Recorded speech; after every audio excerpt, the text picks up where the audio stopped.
Dear students, पिछले जो lectures रहे हमारे उसमें हमने एक्सरसाइज 1.2 के क्वेश्चन नंबर 4 तक कंप्लीट कर लिए थे। नेक्स्ट क्वेश्चन ले रहे हैं, question number 5, 10th NCERT exercise 1.2। Question आपके सामने है, check whether 6 to the power n can end with the digit 0 for any natural number n। 6 to the power n जो है उसका जो n डिजिट है वो 0 आ सकती है या नहीं आ सकती है किसी भी पावर n के लिए, ठीक है, किसी नेचुरल नंबर n की पावर के लिए, ठीक है। तो अब यहाँ पर आपको ये देखना है कि any number ends with the digit 0। अगर कोई भी नंबर के एंड में डिजिट 0 आएगी तो इसका मतलब है कि वो जो नंबर है that should be divisible by 10। In other words, that number should include 2 and 5 as a co-prime। तो उसके जो उसके जो प्राइम फैक्टर्स रहेंगे उसमें हमें कौन कौन से नंबर मिलना चाहिए, 2 और 5 मिलना चाहिए। लेकिन अगर आप 6 को देखें, 6 to the power n की बात करें, यहाँ पर अगर हम 6 to the power n की बात करते हैं और 6 के अगर हम प्राइम फैक्टर्स निकालते हैं तो 6 के जो हमें जो प्राइम फैक्टर मिलते हैं वो 2 और 3 ही मिलते हैं। तो इस तरीके से आप ये देख सकते हैं कि जो 2 और 3 है वो प्राइम फैक्टर्स जो है वो कभी भी एंड अप नहीं होंगे 10 पे। तो देयरफॉर 6 टू द पावर के not be and with digit 0, क्योंकि इसके जो प्राइम फैक्टर्स है उसमें 2 और 5 नहीं आ रहा है, 2 और 3 आ रहा है, इसलिए ये ऐसा कोई भी 6 टू द पावर n कभी भी उसके एंड डिजिट में कभी भी 0 नहीं मिलेगा। नेक्स्ट अगर हम बात करें क्वेश्चन नंबर 6 की, इसमें पूछा गया है कि explain why 6 into 11 into 13 into 13 plus 3। और सेकंड नंबर आपको दिया है 3 into 6 into 5 into 4 into 3 into 2 into 1 plus 5 are composite number. अब कंपोजिट नंबर ऐसे नंबर होते हैं, अब दो टाइप के नंबर होते हैं हमें पता है, या तो वो नंबर्स प्राइम होंगे या फिर कंपोजिट होंगे। Prime numbers can be divided by 1 and only itself. तो प्राइम नंबर ऐसे नंबर होते हैं जो कि या तो खुद से डिविजिबल होते हैं या 1 से डिविजिबल होते हैं, जबकि कंपोजिट नंबर जो होते हैं have factors other than 1 and itself. तो 1 और उस नंबर के खुद के अलावा भी कोई फैक्टर इसका हो सकता है। तो जो क्वेश्चन दिया हुआ हम इसको सॉल्व करते हैं, 7 इंटू 11 इंटू 13। इसमें हम अगर देख रहे हैं तो एक कॉमन वैल्यू हमें मिल रही है 13। यहाँ से हमने इसको 13 को कॉमन निकाला। 13 कॉमन निकालने के बाद अंदर वैल्यू क्या बचेगी, 7 इंटू 11 और 13 कॉमन गया तो यहाँ बचेगा 1 और यहाँ भी बचेगा 1। तो ओवरऑल वैल्यू का क्या आ रही है, 13 इंटू 7 इंटू 1। और फर्दर सॉल्व करते हैं, 7 इंटू 11 किया गया है तो 77।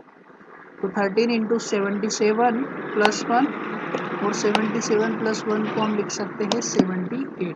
तो इस तरीके से देखने पे ये पता चल रहा है कि इसको हम दो नंबर्स के प्रोडक्ट के फॉर्म में लिख सकते हैं, इसलिए ये जो नंबर है वो कंपोजिट नंबर होगा। और साथ में जो दूसरा नंबर दिया हुआ हमें 7 into 6 into 5 into 4 into 3 into 2 into 1 plus, इसमें भी अगर हम देख रहे हैं तो यहाँ पे 5 आ रहा है, कुछ इधर भी 5 आ रहा है, तो आप 5 यहाँ से कॉमन निकाल सकते हैं। अंदर बचे हुए जो रिमेनिंग वैल्यू है इनका हम प्रोडक्ट लेंगे और इसमें प्लस 1 ऐड कर लेंगे।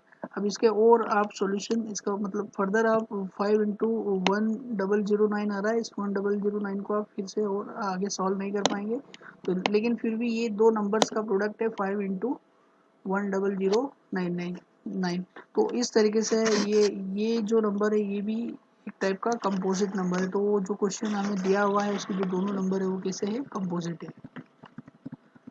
क्वेश्चन नंबर 7 की अगर बात की जाए तो क्वेश्चन नंबर 7 जो है उसमें हमें दिया है there is a circular path around a sports field. कोई स्पोर्ट्स फील्ड है उसमें एक सर्कुलर पाथ, इस टाइप से कोई सर्कुलर पाथ बना लिया हमने, ठीक है। Sonia takes 18 minute to drive one round of the field while Ravi takes 12 minutes for the same. Sonia को 18 मिनट लग रहे हैं इसको कंप्लीट करने का। मान लो इस पॉइंट से स्टार्ट करती है सोनिया चलना, तो वो 18 मिनट में 18 मिनट्स में इसको कंप्लीट कर लेगी। while रवि टेक्स 12 मिनट्स, जबकि रवि जो है उसको 12 मिनट्स ही रख रहे हैं। तो अगर आप दोनों की नेट जो टाइमिंग लग रहा है अगर उसका डिफरेंस देखें तो 18 माइनस 12, तो नेट टाइम डिफरेंस कितना आ रहा है 6 का, जो कि सोनिया को लगने वाले टाइम का 50%। इसका मतलब ये है कि जितने टाइम में सोनिया 2 सर्कल कंप्लीट करेगी उतने टाइम में रवि के 3 राउंड कंप्लीट हो जाएंगे। तो दोनों कब मिलेंगे? रवि का जब थर्ड राउंड होगा तब, और सोनिया का जब सेकंड राउंड होगा तब मिलेंगे। तो ये दोनों टाइम कब मैच करेंगे? 36 मिनट के बाद। ऐसा कब पॉसिबल होगा? 36 मिनट पे। अब ये जो क्वेश्चन है इसको तो हमने कॉन्सेप्ट वाइज देख लिया कि किस तरीके से सॉल्व हो रहा है, लेकिन अगर हमें सही तरीके से इसको करना है तो हमें यहाँ पे ये देखना पड़ेगा कि जब भी इस टाइप का आपको कोई क्वेश्चन आता है, किसी घड़ी के लिए क्वेश्चन आए कि घड़ी के कांटे कितने टाइम के बाद एक साथ मैच करेंगे, या अगर आपको आता है कि कोई ट्रैफिक सिग्नल की लाइट है वो कितने समय के बाद एक साथ मैच करेंगी, तो उसके लिए आपको निकालना पड़ता है उनका एलसीएम। तो यहाँ हम सिंपल क्या करेंगे, 18 और 12 का एलसीएम फाइंड आउट कर लेंगे। जब हम 18 के फैक्टर्स निकाल रहे हैं, 18 के प्राइम फैक्टर आ रहे हैं 2 इंटू 3 इंटू 3, और 12 के आ रहे हैं 2 इंटू 2 इंटू 3। तो एलसीएम लेना है तो हमें क्या देखना पड़ेगा कि इसमें कॉमन वैल्यूज कौन कौन सी और कॉमन वैल्यूज की पावर कितनी है। तो यहाँ पर जो अगर हम इसको देखें तो यहाँ पर हमें मिल रहा है 2 टू द पावर 1 इंटू 3, और नीचे हमें मिल रहा है 12 के फैक्टर्स के फॉर्म में मिल रहा है 2 to the power 2 into 3 to the power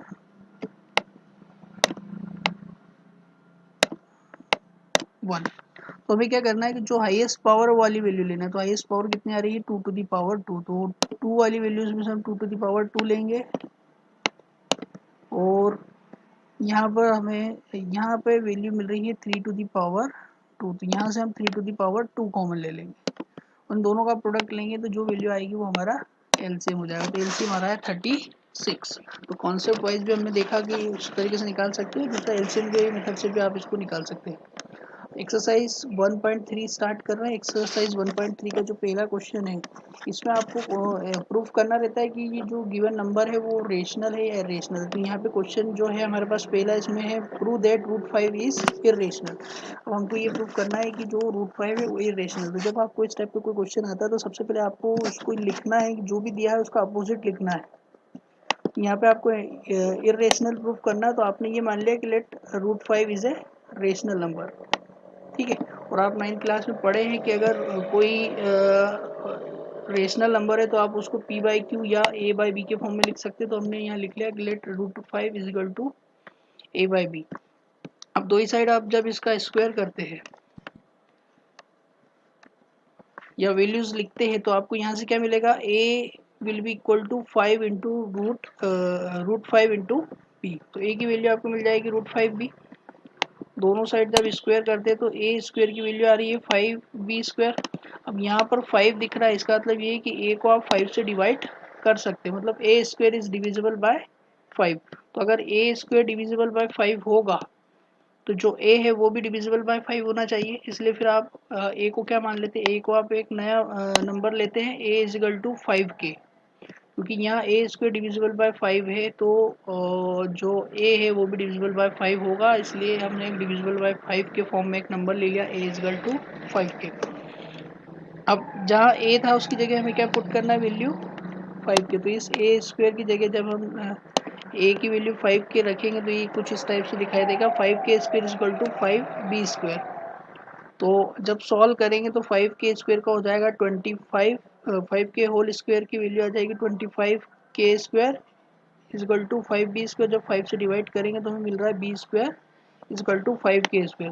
तो इससे ये पता चल रहा है कि जो b स्क्वायर है वो भी 5 से डिवाइड हो रहा है, डिविजिबल है। तो इसका मतलब जो a और b दोनों है, दोनों काय से डिविजिबल है, 5 से डिविजिबल है। लेकिन हम यहाँ पर ये इमेजिन करके चल रहे थे कि जो a और b है वो को प्राइम होंगे। हमने ऐसा माना था कि जो a और b है उनको हमने को प्राइम माना, लेकिन जो को प्राइम है, लेकिन ये क्वेश्चन को देखने पर जब हमने सॉल्व किया तब इसको हमें देखने पर ये लग रहा है कि ये को प्राइम नहीं, क्योंकि एक फैक्टर 5 भी है जिससे दोनों डिविजिबल है। इसलिए जो हमारा एजम्पशन था, हमने जो एजम्पशन माना था कि रूट 5 जो है वो एक रेशनल नंबर है, वो एजम्पशन हमारा गलत हो गया। इसलिए रूट 5 जो रहेगा वो एक इरेशनल नंबर रहेगा। सेकंड क्वेश्चन की बात करें अगर हम, इस क्वेश्चन में हमको ये प्रूव करना है कि जो 3+2√5 है वो एक इरेशनल नंबर है। अब अगर इसे हमें प्रूव करना है तो फिर से हम क्या मानेंगे कि जो 3 प्लस या इरेशनल दिया हुआ तो हमें इसको रेशनल मान के सॉल्व करना पड़ेगा। वो फिर उसका कॉन्ट्राडिक्शन निकालेंगे, कॉन्ट्राडिक्ट अगर प्रूफ हो जाता है तो हम इसको बता देंगे कि इरेशनल है। तो इसके लिए क्या करेंगे, लिखेंगे 3+2√5 इज अ रेशनल नंबर। इसको हमने रेशनल नंबर मान लिया। अगर ये रेशनल नंबर है तो इसको हम a/b के फॉर्म में लिख सकते हैं, ठीक है। और ये भी ध्यान रखना है कि a और b जो है वो को प्राइम होना चाहिए। 3 को राइट हैंड साइड में भेजने पर क्या मिल रहा है, 2√5 इक्वल टू a/b-3। इसमें जो 2 है इस 2 को अपॉन में भेजेंगे राइट हैंड साइड में, तो √5 इक्वल टू 1/2 a/b-3। अब क्योंकि हमको पता है कि जो a और b है वो कैसे है, इंटीजर है। तो अगर a और b इंटीजर है तो ये जो पूरा फैक्टर है, ये पूरा फैक्टर एक रेशनल नंबर होगा। इसका मतलब जो है, इससे यहाँ से क्या प्रूफ हो रहा है कि जो √5 है वो एक रेशनल नंबर है। लेकिन हमने पिछले क्वेश्चन में ये देखा है कि जो भी रूट वाली वैल्यूज होती है, √5, √3, √10, √9 सॉरी √13, तो ये वैल्यूज जो है वो किस टाइप की वैल्यू होती है, इरेशनल वैल्यू होती है। तो यहाँ पे तो इससे ये प्रूफ हो रहा है कि जो √5 है वो एक रेशनल नंबर है। तो जो हमने एजम्पशन माना है वो हमारा एजम्पशन गलत है। इसलिए 3+2√5 जो होगा वो एक रेशनल नंबर होगा। ऐसा एजम्पशन जो हमने माना था वो एजम्पशन हमारा गलत है। इसका मतलब 3+2√5 जो है वो एक इरेशनल नंबर है।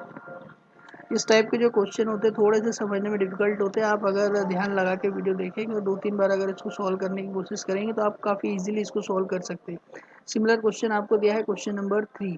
क्वेश्चन नंबर 3 में आपको प्रूव करना है कि prove that the following are rational. 1/√2, 7√5 और 6+√2 दिया है। तो पहले हम स्टार्ट करते हैं 1/√5 से। फिर से हम क्या मान के चलेंगे, हम एक गलत एजम्पशन मान के चलेंगे कि 1/√2 जो है वो कैसा है, रेशनल है। अगर 1/√2 रेशनल है तो इसको हम a/b के फॉर्म में लिख सकते हैं। और अगर इन्वर्ट करें तो इसको b/a, इसको अगर इन्वर्ट करते हैं तो b/a इज इक्वल टू आ रहा है √2। इसका मतलब जो b/a है वो कैसा होना चाहिए, रेशनल होना चाहिए, क्योंकि a और b जो है वो कैसे है, इंटीजर। तो यहाँ पे अगर आप b/a देख रहे हैं तो ये b/a जो है वो किस टाइप का नंबर रहेगा, वो रेशनल नंबर रहेगा। तो जो एजम्पशन हमने माना है ये इरेशनल है, तो जब b/a को आप देख रहे हो तो ये √2 मिल रहा है। तो इससे ये प्रूफ हो रहा है कि जो √2 है वो एक रेशनल नंबर है, जबकि √2 रेशनल नंबर नहीं होता है। तो जो आपका एजम्पशन है वो गलत है। तो आपका एजम्पशन कंट्राडिक्ट हो गया है, इसलिए हमें ये बोलना पड़ेगा कि √2 जो है वो एक इरेशनल नंबर है। इसलिए 1/√2 जो होगा वो भी कैसा हो जाएगा, इरेशनल नंबर हो जाएगा। नेक्स्ट क्वेश्चन है 7√5। तो फिर से हम यही मान के चलते हैं कि जो 7√5 जो है वो कैसा है, रेशनल नंबर है। तो अगर 7√5 रेशनल नंबर है तो उसको हम किस फॉर्म में लिख सकते हैं, 7√5 को हम लिख सकते हैं a/b के फॉर्म में। इसका मतलब है कि √5 जो है उसको मैं a/7 भी लिख सकता हूँ। और क्योंकि a और b जो है वो इंटीजर्स है, a और b आप जो मान रहे हैं वो इंटीजर मान रहे हैं, तो इसलिए जो इंटीजर के रेशियो से मिलके बने हुए नंबर है वो हमेशा कैसे हो जाएंगे, वो रेशनल नंबर हो जाएंगे। इसका मतलब है कि जो √5 है वो एक रेशनल नंबर है। लेकिन हमने पिछले क्वेश्चंस में देखा है कि √5 जो है वो रेशनल नंबर नहीं होता है, इसलिए जो हमने एजम्पशन माना है वो हमारा एजम्पशन गलत है। तो √5 एक इरेशनल नंबर है, और अगर √5 एक इरेशनल नंबर है तो जो नंबर 7√5 है वो भी कैसा होगा, इरेशनल होगा। थर्ड क्वेश्चन देखते हैं 6+√2।